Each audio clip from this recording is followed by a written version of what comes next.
বন্ধুরা, কাঁকরোল তো অনেক রকমভাবে আপনারা খেয়েছেন।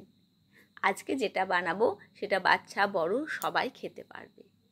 সেই জন্য আজকে আমি কাঁকরোল নিয়েছি, পেঁয়াজ নিয়েছি আর ডিম নিয়েছি, আর কিছু কিছু উপকরণ আমার আরও লাগবে। এবার কাঁকরোলগুলোকে আমি দু আধখানা করে নেব, মুখগুলো আর পিছনটা বাদ দিয়ে। কাঁকরোল কিন্তু আপনারা একটু বড় হলেও কোনো অসুবিধা নেই, কারণ এর বীজ আমরা ফেলে দেব। প্রত্যেকটি কাঁকরোল মাথা আর পিছন কিন্তু বাদ দিয়ে দিচ্ছি।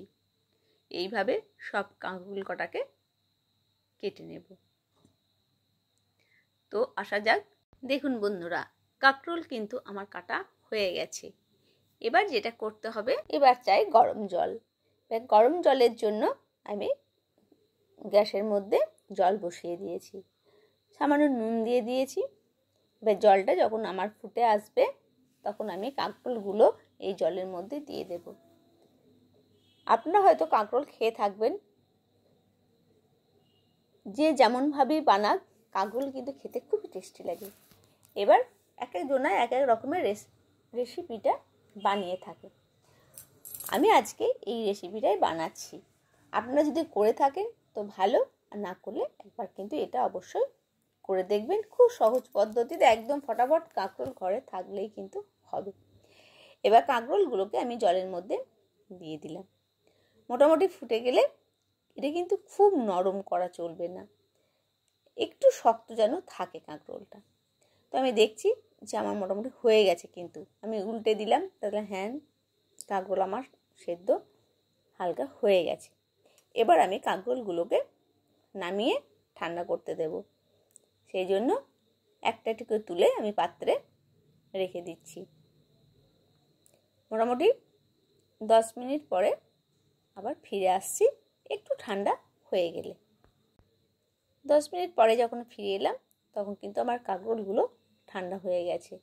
এবার কাঁকরোলের মধ্যে থাকা যে বীজগুলো আছে সেগুলোকে আমি, এই চাকুটা আমার খুব ভালো সরু, ওই জন্য এতে করে আমি বীজগুলো তুলে নিচ্ছি। আপনারা একটা চামচ করে তুলে নেবেন, বা তুলে হয়তো নিয়ে থাকেন। তো আমি এই চাকুটা করে বীজগুলো তুলে নিচ্ছি।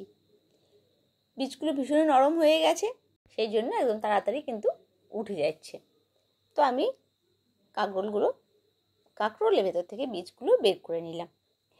এবার কি করব, কাঁকরোলের যে বীজগুলো আছে সেগুলো আমি এবার মিক্সি জারে দিয়ে দেব।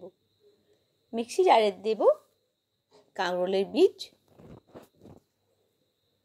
যে বীজ কটা আমার বেরিয়েছিল বয়েল করার পরে, ওই বীজগুলো দিয়ে দেব।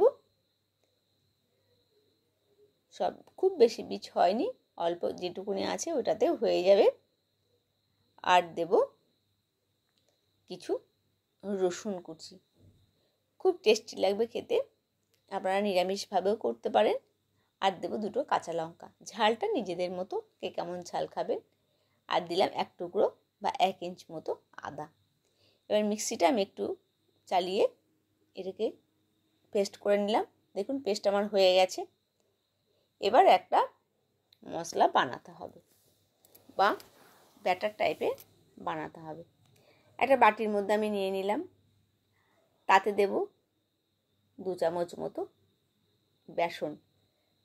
যতটা বীজের লিকুইডটা মাখতে লাগবে ততটুকুনি। আর দেব পেঁয়াজ কুচি। পেঁয়াজগুলোকে ছোট্ট ছোট্ট কেটে নিতে হবে। পেঁয়াজগুলো ছোট ছোট কেটে নিয়েছি, কেটে নেবেন। তাতে দেব একটা ডিম। এবার আপনারা 2টো ডিমও দিতে পারেন, আমি একটা ডিম দিয়েছি যেহেতু আমার অল্প কাঁকরোল বলে। এবার সামান্য নুন দিয়ে দেব, পরিমাণ মতো নুন দিতে হবে। পরিমাণ মতো নুন দিয়ে এবার এটাকে খুব ভালো করে আমি মিশিয়ে নেব। আপনাদের যদি কোনো অসুবিধা হয় তাহলে আরেকটু বেসন দিয়ে দেবেন, তাহলে এটা হয়ে যাবে। এবার প্রত্যেকটি বাটিতে এভাবে একটা একটি করে ভরে নেব, আর একটি পাত্রে তুলে রাখবো। তো দেখুন আমার প্রত্যেকটি বাটিতে পুরো ফুল করে ভরে নিচ্ছি। ব্যাস, একে একে এইভাবে আমি প্রত্যেকটি কাঁকরোলের বাটিগুলো আমি ভরে নেব। ভীষণ সুন্দর খেতে লাগে আর খুব সহজ পদ্ধতিতে ঘরে এই জিনিসগুলো আমাদের থাকে, একদম ঝটপট করে বানানো হয়ে যায়। দেখুন আমার প্রত্যেকটি বাটি কিন্তু ভর্তি হয়ে গেছে। এবার আমি গ্যাসের মধ্যে তেল গরম করতে দেব। তারপরে একটা একটি করে বাটি নিয়ে ওই তেলের মধ্যে সাবধানে উপুর করে করে আমি ফেলে দেব। তাহলে আরামসে ওটা ভাজা হয়ে যাবে। আর গ্যাসের পুরো সিম করে দেবো গ্যাসটাকে। তাহলে কি হবে, খুব হালকা আঁচে ধীরে ধীরে কিন্তু ওটা সেদ্ধ হয়ে যাবে বা ভাজা হয়ে যাবে। দেখুন আমি এবার এক পিঠ কিন্তু আমার হয়ে গেছে। এবার এই পিঠটা আমি এইভাবে উল্টে দিচ্ছি। এভাবে উল্টে দিলেই ব্যাস আমার মোটামুটি কাঁকরোলের পকোড়া বানানো হয়ে গেছে।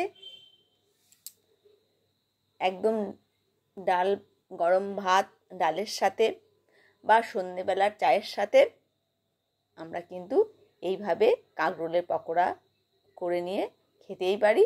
গরম ভাত বা গরম ডাল ভাতের সাথেও আমরা খেতে পারি, নয়তো সন্ধেবেলা চায়ের সাথেও খেতে পারি। তা বন্ধুরা, এই বর্ষাকালে অবশ্যই এরকম একবার ট্রাই করে দেখবেন, খেতে খুবই ভালো লাগবে সন্ধেবেলায় চায়ের সাথে। আর এই বর্ষায় একবার বানিয়ে আপনারা খাবেন। আর দেখুন আমি কেটে দেখাচ্ছি, ভেতরটা একদম পুড়ে ঠাসা আর খুব সুন্দর ভাজা হয়েছে।